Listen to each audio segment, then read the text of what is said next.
आपण अत्यंत महत्त्वपूर्ण अपडेट पाहतो. हा व्हिडिओ आपण शेवटपर्यंत पाहा.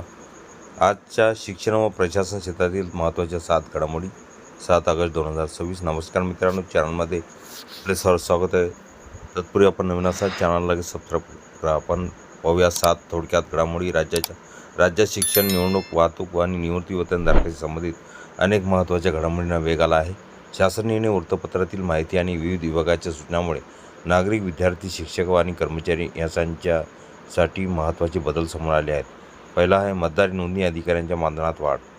महाराष्ट्र शासनाने भारत निवडणूक आयोगाच्या निर्देशानुसार निवडणूक नोंदणी अधिकारी ERO आणि सहाय्यक निवडणूक अधिकारी नोंदणी अधिकारी AREO यांच्या व्यापक वार्षिक मानधनात वाढ केली आहे. EROचे मानधन 30,000 तर AREO यांचे 25,000 करण्यात आले आहे. विशेष मतदार यादी पुनर्निरीक्षण मोहिमेतील अतिरिक्त अधिकाऱ्यांनाही याचा लाभ मिळणार आहे. महाशिष्यवृत्ती प्रणाली लागू. अल्पसंख्याक विभागाने शैक्षणिक वर्ष 2026-27 पासून अल्पसंख्याक विद्यार्थ्यांची महाशिष्यवृत्ती ही नवीन संगणकीय प्रणाली सुरू केली आहे. DBT 2.0 द्वारे अर्ज पडताळणी आणि शिष्यवृत्ती वितरण प्रक्रिया अधिक पारदर्शक व सुलभ होणार असून अपार ID आणि आधार लिंक सुविधेलाही प्राधान्य देण्यात आलेले आहे. खाजगी विद्यार्थ्यांची नाव नोंदणी सुरू.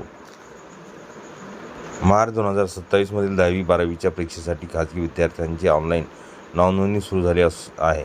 अर्ज सादर करण्यासाठी मंडळाने निश्चित मुदत जाहीर केली असून विद्यार्थ्यांनी वेळेत अर्ज भरण्याचे आवाहन करण्यात आले आहे. शाळाबाह्य विद्यार्थ्यांबाबत मुख्याध्यापकांना सूचना. शाळाबाह्य मुलांचा शोध घेऊन त्याचा शिक्षणाच्या मुख्य प्रवाहात आणण्यासाठी शिक्षण विभागाने मुख्याध्यापकांना जबाबदारी दिली आहे. प्रत्येक विद्यार्थ्याची माहिती अद्ययावत ठेवून कोणतेही मूल शिक्षणापासून वंचित राहू नये यासाठी विशेष मोहीम राबविण्यात येणार आहे. शाळांना कायमस्वरूपी क्रीडांगण बंधनकारक करण्याची मागणी. राज्यातील प्रत्येक शाळेकडे स्वतःचे कायमस्वरूपी क्रीडांगण असावे अशी मागणी पुन्हा जोर धरत आहे. विद्यार्थ्यांच्या शारीरिक विकासासाठी क्रीडांगण आवश्यक असल्याचे मत शिक्षण क्षेत्रातून व्यक्त होत आहे.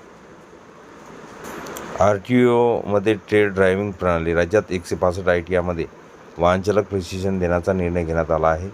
फास्ट ट्रॅक पद्धतीने प्रशिक्षण आणि मान्यता प्रक्रिया राबवून वाहनचालक प्रशिक्षण अधिक दर्जेदार करण्याचा शासनाचा प्रयत्न आहे. शेवटची अपडेट आहे. निवृत्ती वेतनधारकाच्या प्रलंबित मागण्यावर बैठक. मागणी.